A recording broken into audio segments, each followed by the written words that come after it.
Hey everybody, it's been a long time since I uploaded a video to this channel. I've run into a few of you either online or in real life that have been watching these updates, and so I want to give a quick update on basically the last year, because the last time I uploaded a video I think was in December or January, December 2021 or January 2022. And so I just want to catch you guys up real quick. Still alive. I did not get executed in my backyard like I could have, because by November of 2021, I knew the invasion was imminent. I was in danger and I had to leave. In September of 2021, I got married to my wife, who is from Ukraine, like Russian-speaking Ukraine, and from that region. So by the time we left in January, she was pregnant. Now we have a daughter. It's very cute. But we have we've been safe most of the time. We did have a lot of difficulties, especially with the administration. We fled through. We took a train to Kiev from Kharkiv, because I was sure that any time the war could break out, and if we were near the border in a plane, we would be instantly shot down. Once we got to Kiev, we took a flight to Vienna. I sort of expected there to be an invasion from Belarus, but I didn't expect the planes to take off if there was a problem there. So, because it's about half the distance to another country, so I figured the east would be much more dangerous to fly. So we took a train over to Kiev, jumped on a plane to Vienna, then another plane to Frankfurt, and then we met my dad in France. He came to pick us up and took us to France, and then we stayed for almost a year in a small village in Alsace, which was interesting. Very beautiful place. People were generally really nice, and they opened up their houses and even sometimes friendship for us, and they offered to have us invite some people from Ukraine to come and stay with them in these pretty good conditions. So we contacted quite a few people, and we helped at least I'd say 4 or 5 families get out of Ukraine and get to there, and we helped other people get out of Ukraine to go to different places. I was using open source intelligence resources and just about anything I could get my hands on to tell people where to go to get out, because I was prepared for this to happen at any given time. It was very hard on my wife emotionally, because she grew up in Ukraine, but her family ties are mostly Russian. On that side of the border, although she has ties on both sides, so it's very difficult for her still to cope or understand what's going on with this whole situation. So I try not to talk with her about it much. After we left, we had communication with some people in the village by phone, for the village where I was staying in Ukraine, for maybe I don't know, 6 months, maybe 2 months after they were in occupied territory.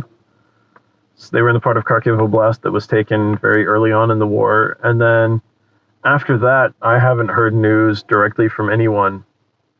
So I don't know if the guy I gave my ducks to is still alive, if his wife is still alive. I don't know if the neighbor that saved my life when I was freezing that one winter is alive or not. I heard from his nephew that he moved to the closest city, which was, this entire area was liberated, freed from occupation, with the huge Kharkiv counteroffensive that Ukraine did. And they actually did it through a road behind where I used to live, and I know that road is awful, so it's one of the few times I told my wife about what's going on. I told her it's probably the village drunk that gave this idea to the Ukrainian military, and that's why they did this crazy thing of driving through this awful countryside road and getting behind Russian lines and taking them by surprise like that. By the time the Russians realized where the Ukrainians were, they were 25 kilometers behind the front lines. So that collapsed that entire area, and they took that entire area back from the Russians. This brilliant strategy, and the fact I know that road cracks me up in a way. It's surreal to think about. But yeah, so that village wasn't, as far as I know, didn't have soldiers in it or bombing. So as far as I know, my house is still there, empty and unused for almost a year, if not more than that. And then another thing that's really interesting to me is when we got to France, since we'd left almost a month before the invasion, we left the 28th of January, and the invasion happened the 24th of February, 2022. By the time we arrived in France, we got COVID for 2 weeks, and that was a mess. And then we ended up in a situation where they wanted my wife to go back to Ukraine to get our marriage certificate apostilled. And the only place in Ukraine to get it apostilled is Kiev. And at the time, Kiev was being attacked from 3 different directions by Russian forces. And I'm like, you want a pregnant woman to go to a war zone, a super heavy fighting war zone where even the presidential palace is surrounded, to get a document stamped? You guys are morons. Like, I was so angry I could have punched them right there and then. And their response was the automatic, basic, lazy bureaucrats' response of, oh, we can't do anything, those are the rules.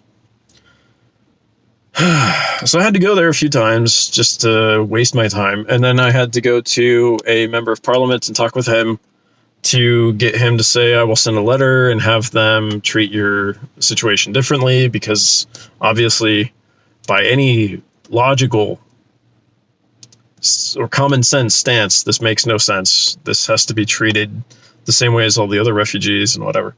So we finally got that through.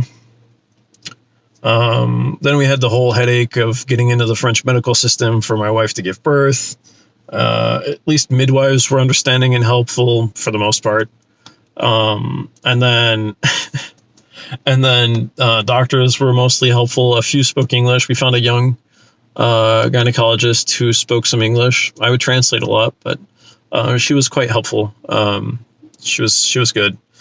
But at one point we went, a Ukrainian woman ended up pregnant, and we had to take her in, or we sent her to the hospital, and she ran into a doctor who was not very French in his ideas, very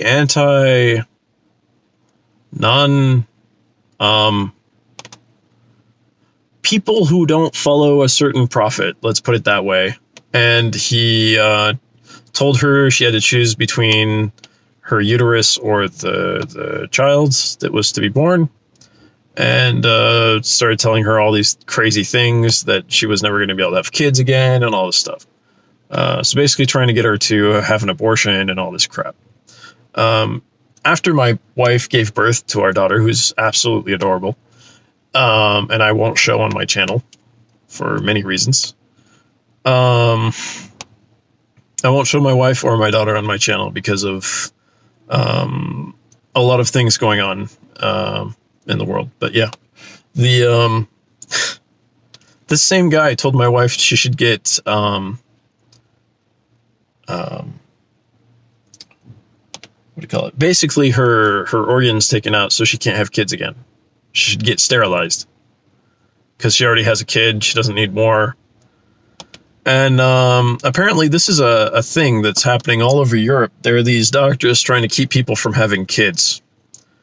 And these people are evil and need to be shut down. So I will be sending a complaint, a formal complaint to wherever I need to send it eventually. And hopefully get this guy kicked out of the country, because he's definitely, like, there's no way he has French citizenship. And if he does, he should lose it. So anyhow, that was one interesting situation. Another one is I realized that there's a very posh and bourgeois mindset among a lot of people that are part of associations that help, and they think that they live better than people that had to flee because of circumstances that were beyond their control. So they think that they can tell them how they should eat and sleep and live. And when I replaced my wife, who is helping some refugees get food in a center, I ran into a woman like that who was very bossy and was like, "Oh, why are you not getting any of this fruit or whatever?" And this fruit was like so long gone. If my wife ate that and she got sick and she got our daughter sick, I'd have to go back and, as a good protective husband and father, probably get rid of those people physically after poisoning our kids. So, like, no, I'm not going to take bad food and feed it to my family just because it's free.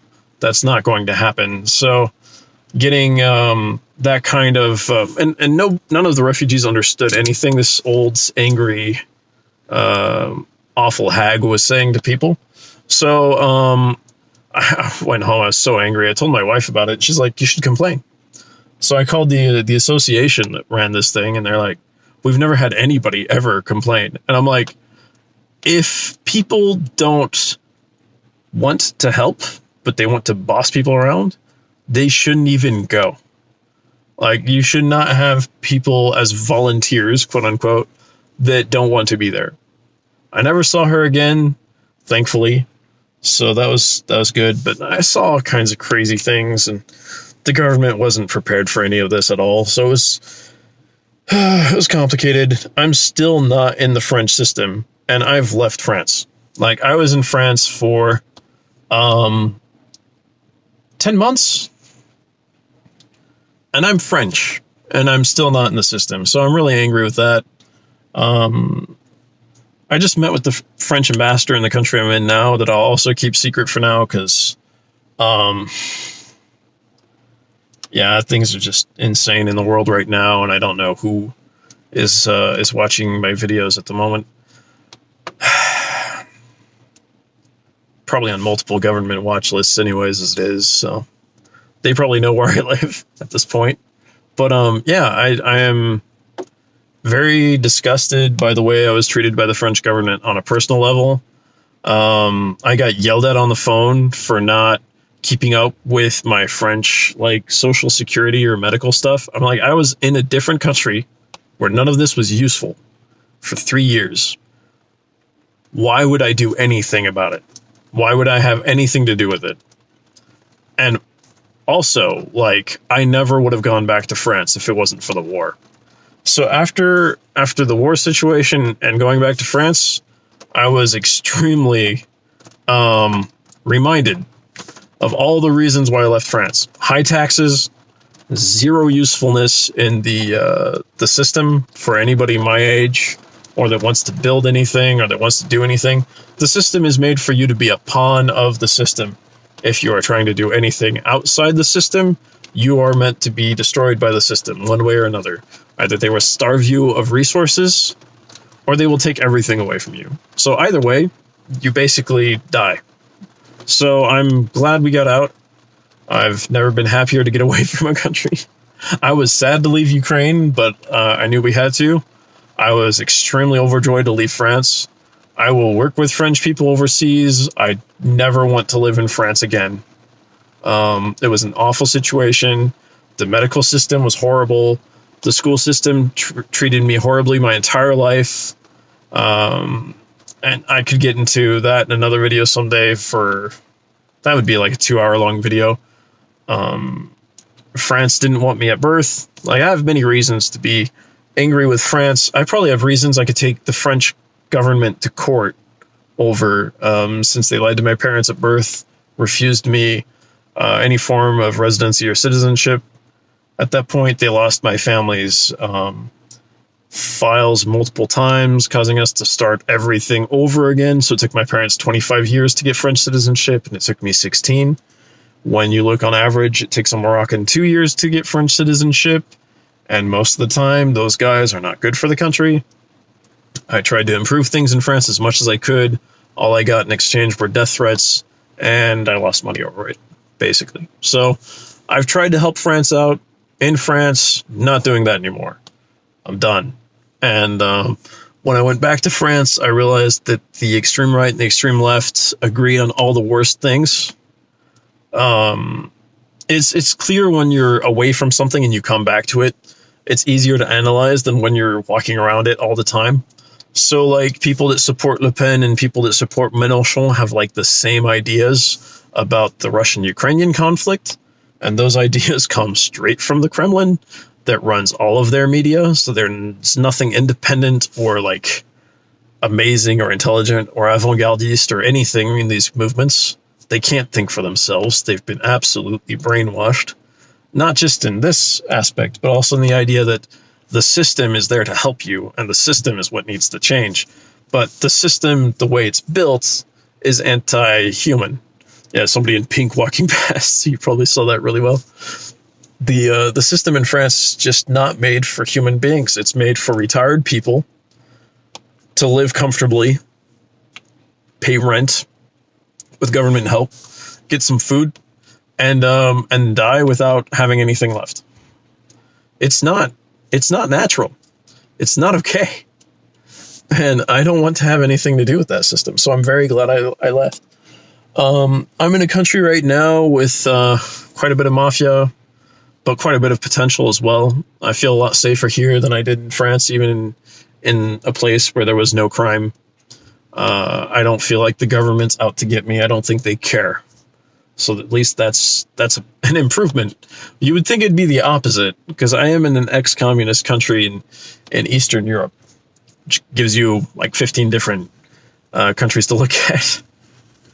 But yeah, it's an interesting thing to look at, that I feel like I'll have an easier time living here than I did in France. Also, crazy story. I was sick for 4 months before I left France. I couldn't breathe. My tonsil on this side was huge, which you might actually be able to hear it in my voice because it's still quite large, and I need to go see a doctor about that.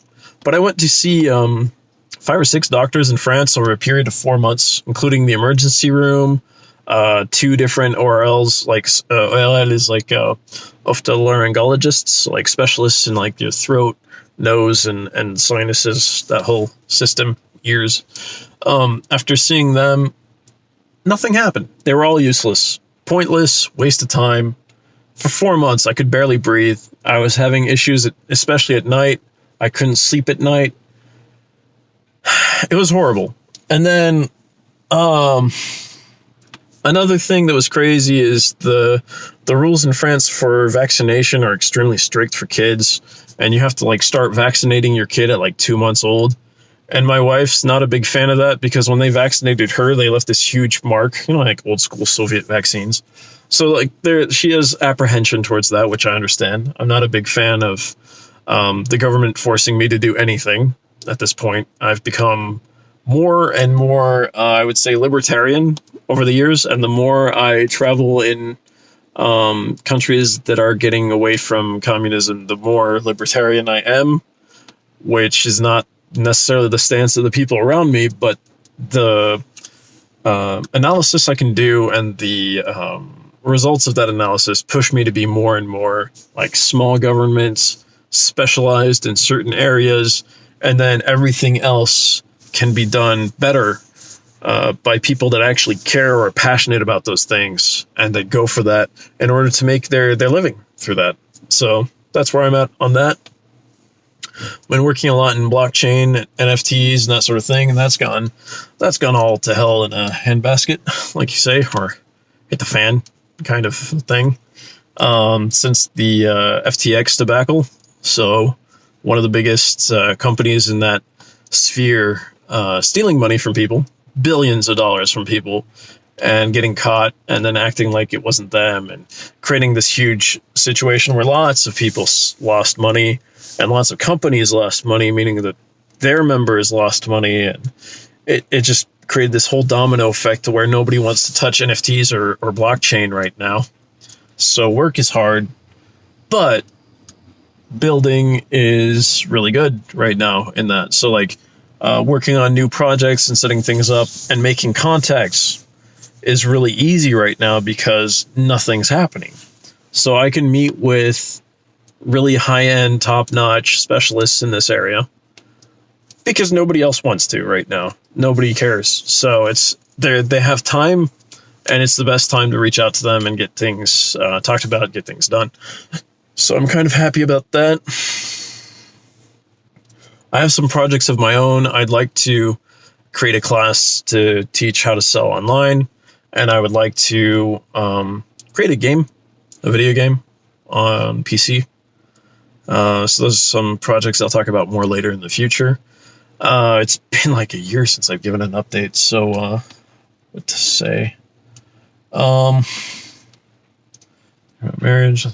I have no news about the dogs or ducks because I have no news about the people in my village. And that's I might sound harsh to say this, but I don't care about the dogs and ducks as much as I care about the people in that village. That's maybe not the right word, but I would prioritize finding out that my neighbors are okay and alive, because they couldn't have access to medicine for the entire occupation period. And I don't know how good logistics are for civilians out there right now, or if they had to run away, or if any of them, I just don't know if anybody's alive, to be honest. And, that's really sad to me. So that's kind of the situation over there. Making a lot of good connections where I am now, and yeah, hopefully it goes okay.